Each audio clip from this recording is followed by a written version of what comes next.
ಹೆಣ್ಮಕ್ಳಿಗೆ ಏನಾದರೂ ಆಗಿದ್ರೆ ತಕ್ಷಣವೇ ಪತ್ರಿಕೆಲೆಲ್ಲ ಬರುತ್ತೆ, ಟಿ ವಿಲಿ ಬರುತ್ತೆ, ಪೊಲೀಸ್ ಬರ್ತಾರೆ, ಏನೆಲ್ಲ ಆಗ್ತದೆ.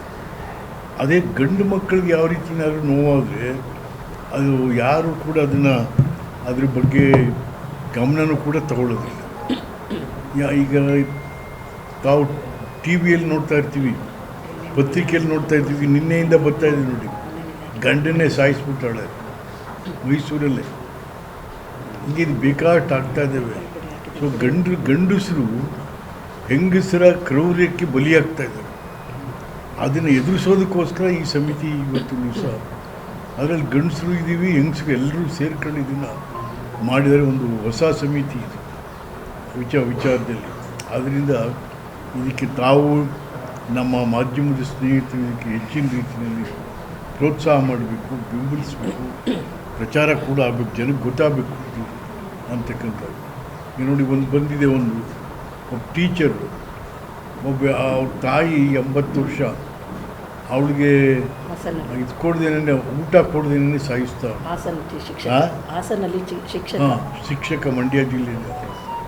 ಸೊ ಅದೆಲ್ಲ ಆ ಥರದ್ದೆಲ್ಲ ಈಗ ಕಂಪ್ಲೇಂಟ್ಸ್ ಬರ್ತಾಯಿದ್ದಾವೆ. ಸೊ ಇದನ್ನು ಪೊಲೀಸ್ನವರು ತಗೊಳ್ಳೋದಿಲ್ಲ ಸೀರಿಯಸ್ ಆಗಿ.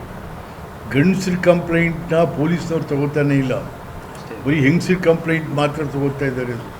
ಈಗ ಗಂಡಸ್ರಿಗೆ ಇಷ್ಟೆಲ್ಲ ಕಿರುಕುಳ ಆದ್ರೂ ನಮ್ಮನ್ನು ಗಂಡಸ್ರಿಗೆ ಕೇಳೋ ಪರಿಸ್ಥಿತಿಯಲ್ಲಿ ಹಾಗಾಗಿ ಇದನ್ನು ಕಣ್ಣು ತರಿಸ್ಬೇಕು ಅಂತ. ಹೌದಪ್ಪ, ಈಗ ಈ ಸಮಾಜ ಭಾಳ ನಾಗಾಲೋಟದಲ್ಲಿ ಓಡ್ತಾ ಇದೆ. ಈ ನಾಗರಿಕತೆ ಜಾಸ್ತಿ ಆಗ್ತಾ ಏನಾಗ್ತಾ ಇದೆ ಅಂತಂದರೆ, ಸಿವಿಲೈಸೇಷನ್ ಜಾಸ್ತಿ ಆಗ್ತಾ ಇತ್ತು, ಕ್ರಿಮಿನಲೈಸೇಷನ್ ಕೂಡ ಅದ್ರ ಜೊತೆಗೆ ಜಾಸ್ತಿ ಆಗ್ತಾ ಇತ್ತು.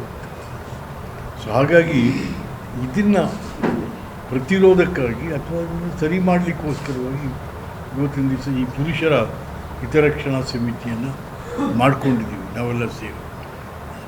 ಪಾಪ ಇದಕ್ಕೆ ಯಾರಪ್ಪ ಅಂದರೆ ಈ ಸಂಸ್ಥೆ ಹುಟ್ಟಾಗ್ತವೆ ನಮ್ಮ ಹೆಣ್ಮಗಳು ರಜನಿ, ಮಂಡ್ಯದಲ್ಲಿ. ಪಾಪ ಎಲ್ಲೆಲ್ಲಿ ಮೊನ್ನೆ ಬೀದರ್ಗೆ ಹೋಗಿ ಅಲ್ಲೊಂದು ಗಲಾಟೆಯಾಗಿ, ಅಲ್ಲಿ ನಮ್ಮ ಬೀದರ್ದು ಅಲ್ಲಿಗೆಲ್ಲ ಹೋಗಿ ಬಂದಿದ್ದಾರೆ. ಸೊ ಹೀಗೆ ಹೆಣ್ಮಕ್ಳು ಎಲ್ಲಿ ಕಂಪ್ಲೇಂಟ್ ಬಂದರೂ ಕೂಡ ತಕ್ಷಣ ಈ ಟೀಮ್ ಹೋಗ್ತಾರೆ ಅಲ್ಲಿಗೆ. ಯಾವುದು ಹೆಣ್ಮಕ್ಳು ಕಂಪ್ಲೇಂಟ್ ಅಲ್ಲ, ಈಗ ಗಂಡು ಮಕ್ಕಳು ಕಂಪ್ಲೇಂಟು. ಹೆಂಡತಿ ಹೊಡಿತಾಳೆ, ಅತ್ತೆ ಹೊಡಿತಾಳೆ, ಹಿಂಗ್ರಿ ಇರೋ ಫ್ಯಾಕ್ಟ್ ಅದು. ನಮಗೇನಾಗಿದೆ ಅಂತಂದರೆ, ನಾವು ಹೇಳ್ಕೊತಾ ಇಲ್ಲ ಗಂಡಸರು, ಹೆಂಡತಿ ಹೊಡಿಯೋದನ್ನು ಗಂಡಸರು ಹೇಳ್ಕೊತಾ ಇಲ್ಲ. ಅದು ಯಾರ ಹತ್ರ ಹೇಳ್ಕೊತಾರೆ? ಸೊ ಅದಕ್ಕೆ ಈಗ ಇವತ್ತು ದಿವಸ ಒಂದು ಸಮಿತಿ, ಏನಾದರೂ ನಿಮಗೆ ತೊಂದರೆ ಇದ್ದರೆ ಗಂಡಸರಿಗೆ ನಿಮ್ಮ ಮನೆಯಿಂದ ಹೆಣ್ಮಕ್ಳಿಂದ ತೊಂದರೆ ಇದ್ದರೆ ಈ ಸಮಿತಿ ಮುಂದೆ ಬಂದರೆ ಅದನ್ನು ಬಂದು ಸಾಲ್ವ್ ಮಾಡ್ತಾರೆ. ಅಲ್ಲಿ ಸ್ಥಳಕ್ಕೆ ಹೋಗಿ ಅವ್ರನ್ನ ನಿಮ್ಮನ್ನೆಲ್ಲ ಕೂಡಿಸಿ ಮಾಡಿ ಒಂದು ಕೋಆರ್ಡಿನೇಷನ್ ಮಾಡಲಿಕ್ಕೆ ಪ್ರಯತ್ನ ಮಾಡ್ತಾರೆ. ಸೊ ಹಾಗಾಗಿ ಇವತ್ತಿನ ದಿವಸ ಎಲ್ಲ ಮಂಡ್ಯದಿಂದೆಲ್ಲ ಬಂದಿದ್ದಾರೆ. ತಮ್ಮ ಜೊತೆಗೆ ಮಾಧ್ಯಮದ ಸ್ನೇಹಿತರ ಜೊತೆಗೆ ಮೈಸೂರಲ್ಲಿ ನಾವು ಮಾತಾಡಬೇಕು ಅಂತಕ್ಕಂಥ ವಿಚಾರದಲ್ಲಿ ಹಾಗಾಗಿ ತಾವು ಹೆಚ್ಚಿನ ರೀತಿಯಲ್ಲಿ ಇದಕ್ಕೆ ಮಹಿಳಾ ಆಯೋಗ ಇದೆ, ಮಹನೀಯರ ಆಯೋಗನೂ ಆಗಬೇಕು, ಪುರುಷರ ಆಯೋಗನೂ ಆಗಬೇಕು. ಅದೇ ಒತ್ತಾಯ ಈಗ. ಯಾಕೆಂತಂದರೆ ಇದು ಪ್ರಾರಂಭ ಅಷ್ಟೇ. ಈಗ ನೋಡಿ, ಕೆಲವರಿಗೆ